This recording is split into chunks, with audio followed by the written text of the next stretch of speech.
आज की स्टोरी एक सच्ची घटना पर बेस्ड है। इस मूवी की मेन कैरेक्टर सारा है, जो लगभग 18 साल की होने वाली है और अपने माता पिता के घर को छोड़ने के लिए बहुत बेताब है। हाय दोस्तों, welcome back to my channel movies tribe. आज की प्रेजेंटेशन है girl in the basement. Movie की शुरुआत में हम एक औरत को देखते हैं जो अपनी बेटी को लेकर हॉस्पिटल जा रही होती है, जो अस्थमा की पेशेंट है और कार को और भी फास्ट ड्राइव करने के लिए ड्राइवर से कहती है। मूवी 20 साल पहले चली जाती है, जहां सारा अपने मॉम डैड और अपनी दीदी के साथ एक घर में हंसी खुशी रहते हैं। एक बाप उनकी बेटी प्रिंस होती है और फादर बेटी का हीरो। पर यहाँ तो कुछ काफी अलग है। सारा खुश मिजाजी लड़की होती है। एक दिन सारा को एक पार्टी में जाना होता है, पर उसके फादर परमिशन नहीं देते हैं और आपस में बकझक होने लगता है। आगे हम देखते हैं, रात होते ही सारा सबसे छुपकर खिड़की से पार्टी में चली जाती है और अपने बॉयफ्रेंड के साथ बहुत यादगार लम्हे बिताती है। सारा की मॉम उसके रूम में जाती है, पर सारा वहाँ नहीं होती है। सारा की मॉम रिनी उसे ढूंढने लगती है। डोंग को भी पता चल जाता है कि सारा घर पे नहीं है।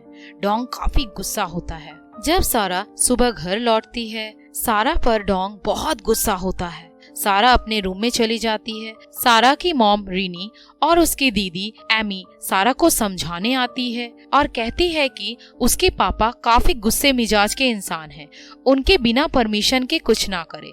पर सारा बताती है, 3 महीने बाद मेरा 18 साल हो जाएगा, मैं अपने बॉयफ्रेंड के साथ चली जाऊंगी और इंडिपेंडेंट लाइफ स्पेंड करूंगी। पर उसके फादर बाहर से ही सारा की सब बातें सुन लेते हैं। तभी बेसमेंट में जाते हैं और बुक शेल्फ के पीछे एक सीक्रेट रूम को खोलते हैं। इस सीक्रेट रूम के बारे में कोई नहीं जानता था। फिर डॉन 3 महीने के लिए वेट करता है ताकि सारा की 18 साल भी हो जाए और वे ग्रेजुएट भी। 3 महीने बाद एक दिन सारा की दीदी एमी अपने ऑफिस चली जाती है और सारा की मॉम को मार्केट जाना होता है। वे सारा से चलने के लिए कहती है, पर सारा मना कर देती है और अपने बॉयफ्रेंड क्रिस्टोफर से फोन में बातें करती है। उसी समय डोंग सारा को एक हेल्प के लिए बुलाता है। डोंग कहता है कि इस बड़े बॉक्स को बेसमेंट में ले जाना है। सारा अपने डैड डोंग को हेल्प करती है। तभी डोंग सीक्रेट रूम को खोलता है और कहता है कि ये सीक्रेट रूम वर्ल्ड वॉर के समय बॉम्ब ब्लास्टिंग से बचने के लिए बनाया गया था और डोंग बहुत चालाकी से सारा को अकेले ही उस रूम में लॉक कर देता है। सारा बहुत चिल्लाने चीखने लगती है, पर डोंग पर कोई असर नहीं होता है। बाप भी क्या ऐसा होते हैं? सारा गेट खोलने की कोशिश करती है, पर गेट खोलने के लिए पिन कोड सेट किया होता है और 3 बार से ज्यादा रॉन्ग पिन कोड प्रेस करने से लाइट के साथ साथ वेंटिलेशन भी बंद हो जाता है, जिससे सारा को सफोकेशन होता है। फिर सारा उस बॉक्स को चेक करती है। उस बॉक्स में सारे सामान सारा के लिए था। सारा शॉक्ड होती है। कुछ देर बाद वहाँ का लाइट जलता है और वेंटिलेशन भी खुल जाता है। सारा उस वेंटिलेशन के पास चली जाती है और जोर जोर से चिल्लाती है। डोंग उस वेंटिलेशन के ऊपर एक कंबल डाल देता है, जिससे कोई भी आवाज बाहर ना आ पाए। इधर रिनी अपनी बेटी के लिए काफी परेशान होती है, पर डोंग पूरी निश्चिंत होकर बैठा होता है। अगले दिन सारा रॉन्ग पिन डालकर फिर से रूम को खोलने की कोशिश करती है, पर 3 बार से ज्यादा रॉन्ग पिन डालने से रूम की लाइट फिर से चली जाती है और थोड़ी देर बाद फिर लाइट चली आती है। बाथरूम ना होने के कारण सारा एक बकेट में टॉयलेट करती है। 4 दिन ऐसे ही बीतते हैं। 4 दिन बाद डोंग सारा के रूम में जाता है। सारा उसे धक्का मारकर वहां से निकालना चाहती है, पर उस रूम के बाहर और एक रूम होता है। डोंग सारा के बाल पकड़कर घसीट कर फिर से उसी रूम में लॉक कर देता है और कहता है कि मैं तुम्हें सब कुछ दूंगा और तुम्हें आजाद भी कर दूंगा, पर तुम्हें मेरी हर एक बातें माननी पड़ेगी। पर सारा उसकी एक भी बातें नहीं मानती है। डोंग सारा के साथ जबरदस्ती करता है। सारा की हालत बहुत खराब हो जाती है। वह उल्टियां करने लगती है। इधर सारा की मॉम पुलिस को बुलाती है और मिसिंग रिपोर्ट लिखाती है, पर डोंग पुलिस को इन्फॉर्म करता है कि सारा यहाँ से कहीं दूर जाना चाहती थी। वे इंडिपेंडेंट होकर जॉब करना चाहती थी और लैविश लाइफ स्पेंड करना चाहती थी। पर रिनी बताती है कि वे ऐसा बोलती थी पर वे ऐसा कभी करती नहीं। पुलिस उन्हें इन्फॉर्म करता है कि वे जरूर रिटर्न आ जाएगी, उसे कुछ समय देना चाहिए। इधर सारा अपने बॉयफ्रेंड क्रिस को बहुत मिस करती है। क्रिस सारा को ढूंढते ढूंढते सारा के घर के पास आता है। वे डोंग से मिलता है और डोंग बताता है कि सारा अपने चाइल्डहुड फ्रेंड स्टीव के साथ चली गई है, वे उसके काफी क्लोज थी। क्रिस ये बातें जानकर बहुत दुखी होता है और वहाँ से चला जाता है। कुछ दिन बाद डोंग सारा के लिए केक ले जाता है। एक्चुअली आज सारा का बर्थडे है और उसे एक ड्रेस भी गिफ्ट करता है। सारा डोंग की हर एक बातें मानती है क्योंकि डोंग ने कहा था, तुम यदि मेरी हर एक बातें मानोगी तो मैं तुम्हें आजाद कर दूंगा। डोंग सारा से कुछ मांगने के लिए कहता है। सारा अपनी आजादी मांगती है पर वे कहता है, अभी नहीं, अभी समय नहीं हुआ है, जब समय होगा मैं तुम्हें जरूर आजाद कर दूंगा। सारा फिर एक टीवी और एक घड़ी मांगती है। डोंग घड़ी तो देता है पर इसके बदले उसके साथ फिर से रेप करता है। कुछ दिन बाद सारा फील करती है कि उसके फूड कंटेनर का ढक्कन काफी शार्प है। वह उससे एक इंस्ट्रूमेंट बनाती है जिससे डोंग को मार सके। पर जब डोंग आता है तब उसे फील हो जाता है कि सारा के हाथ में कुछ है। वह अलर्ट हो जाता है। डोंग उसे बहुत मारता है और उसका हाथ भी तोड़ देता है। ऐसे ही करके लगभग 1 साल गुजर जाते हैं और सारा प्रेग्नेंट हो जाती है। आगे हम देखते हैं कि डोंग सारा के लिए एक किचन का अरेंजमेंट कर देता है। कुछ दिन बाद सारा अकेले ही एक लड़की को जन्म देती है पर वे खुश नहीं होती है। ऐसे 4 साल बीत जाते हैं। इधर रिनी अपनी बेटी के लिए काफी टेंस रहती है। सारा फिर से प्रेग्नेंट होती है।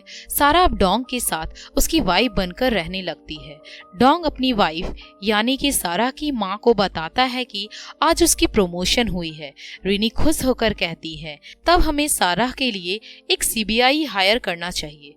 पर डोंग काफी नाराज होता है और कहता है कि वे जैसे गई है वैसे खुद आएगी, हमारी एक और बेटी है।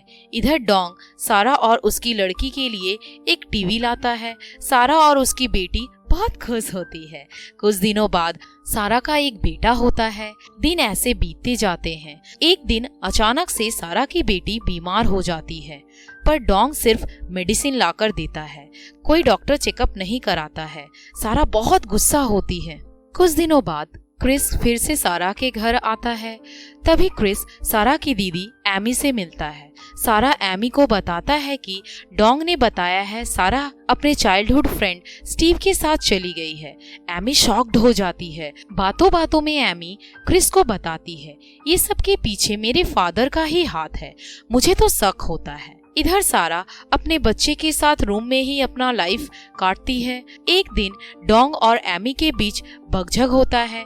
एमी कहती है कि आप हमेशा सारा को घर में बंद करके रखना चाहते थे। डोंग एमी के ऊपर गुस्सा होता है और उसे चुप करवाने जाता ही है। इसी बीच डोंग की पॉकेट से बेसमेंट की चाबी गिर जाती है। मौका मिलते ही बेसमेंट की चाबी लेकर चुपके से बेसमेंट चेक करने के लिए जाती है।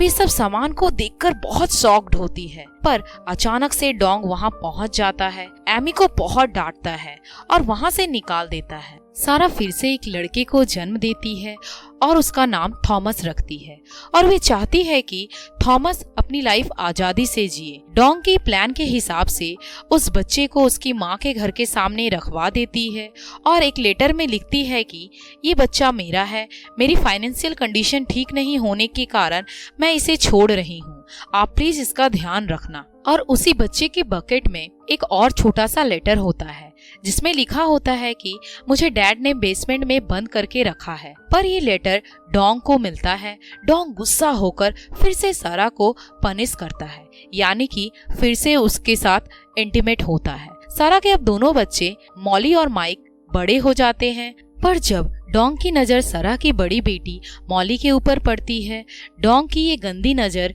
सारा समझ जाती है। सारा डोंग को घर से निकलने के लिए कहती है। सारा अपने लाइफ से बहुत फ्रस्ट्रेट होती है। एक दिन बारिश होने की वजह से बेसमेंट की एक छेद से पानी आ रहा था। सारा उस छेद को बड़ा करने की कोशिश करती है। रात होने की वजह से लाइट बाहर रिफ्लेक्ट करने लगता है। एक पड़ोसी यह देखकर डोंग को इन्फॉर्म करता है।